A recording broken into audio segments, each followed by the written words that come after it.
Quelles sont les durées d'amortissement du mobilier ainsi que des équipements, des travaux que vous allez faire dans le cadre de votre activité de location meublée déclarée au régime réel, LMNP ou LMP ou SCI à l'IS? Ça va être l'objet de cette vidéo. Donc typiquement, vous achetez un lit, vous achetez une télévision, vous faites refaire l'installation électrique de votre bien, le montant va être important, ça veut dire plus de 500 € hors taxe. Vous n'allez donc pas pouvoir le passer directement en charge sur l'année en cours. Vous allez devoir l'amortir sur une durée d'amortissement 3 ans, 5 ans, 10 ans, 20 ans. Comment déterminer cette durée d'amortissement? Alors, on parle de l'amortissement donc du mobilier, des équipements que vous allez acheter après avoir mis en place l'activité de location meublée. Donc il ne s'agit pas de l'amortissement du bien en lui-même. Vous savez, au régime réel, vous avez l'amortissement du bien en lui-même avec la décomposition par composant, etc. Chaque composant va s'amortir linéairement. On ne parle pas de ça ici. On parle de l'achat ultérieur d'un lit, d'une télé, de refaire la cuisine, ce genre de choses. Donc dans le fichier Excel, comment ça va se caractériser? Ça, c'est le fichier Excel qui est dans la formation en ligne qui vous permet de faire vos déclarations tout seul concernant les locations meublées.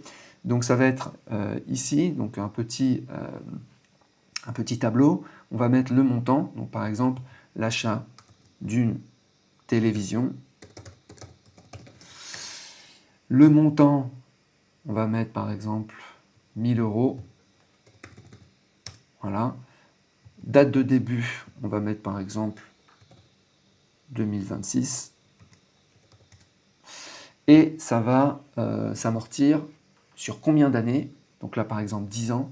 Et si on met 10 ans, en fait chaque année, on va pouvoir déduire, comme on le voit ici, 100 €. Donc ça c'est calcul automatique du fichier.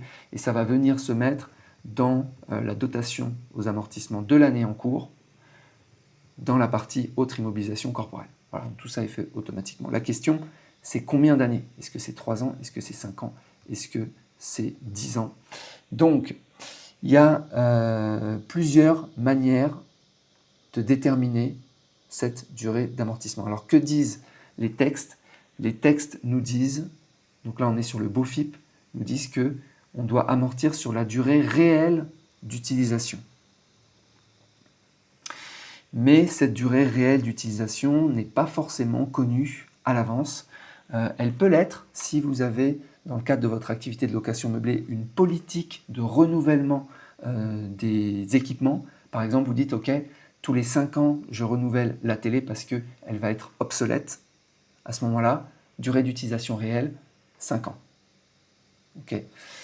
Maintenant, vous pouvez aussi dire, je la renouvellerai, je remplacerai la télé quand elle sera cassée. Ça se trouve, ça sera dans 10 ans, dans 20 ans. Pareil pour un lit, il y en a qui vont renouveler tous les 7 ans, il y en a qui vont renouveler tous les 20 ans quand le lit sera totalement cassé, donc ça va vraiment dépendre. Donc, le principe de base, c'est la durée réelle d'utilisation. Les autres manières de déterminer, c'est la durée d'amortissement comme durée d'usage fiscale admise. C'est-à-dire que l'administration fiscale va déterminer quelle est la durée d'usage admise par les impôts.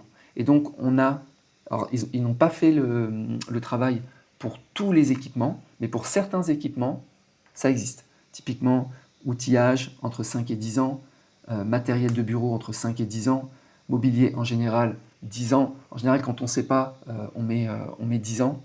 Donc voilà, donc ça je l'ai mis sur ce fichier qui est disponible gratuitement, je mettrai un lien en description, avec pour certains équipements immobiliers, quelles sont les durées admises par l'administration.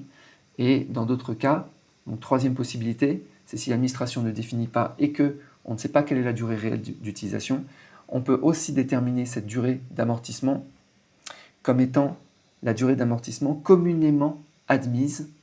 Communément admise, ça veut dire quoi? Ça veut dire qu'il y a eu des jurisprudences, des décisions de justice qui ont dit « Ok, vous avez amorti sur 3 ans, c'est trop pour ce type d'équipement, c'est trop faible, c'est trop rapide, c'est le minimum, ce serait 5 ans, 10 ans. Donc, jurisprudence qui existerait.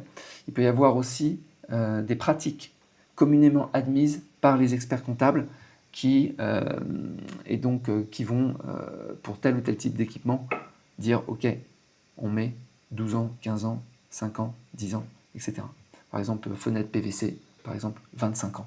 Fenêtre bois, 15 ans. Voilà.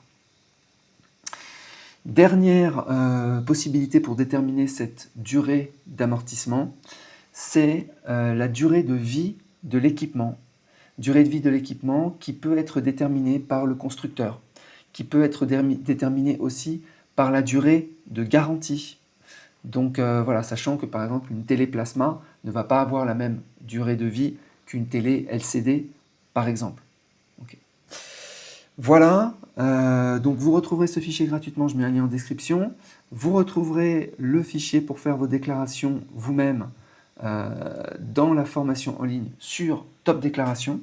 Voilà, donc ça permet de le faire pour tous les types de location meublée, que ce soit que vous soyez au LMNP régime réel, LMP régime réel ou SCI à l'IS. Vous pouvez faire vos déclarations vous-même grâce à l'information et au fichier Excel. Vous n'avez pas besoin de comptable et vous n'avez pas besoin d'abonnement. Chaque année, vous payez une seule fois et c'est réglé. Voilà les amis, si vous avez des questions ou s'il y a certains équipements, vous ne savez pas quelle est la durée d'amortissement, mettez en commentaire et je mettrai à jour le fichier qui est ici. Passez une bonne journée. Ciao.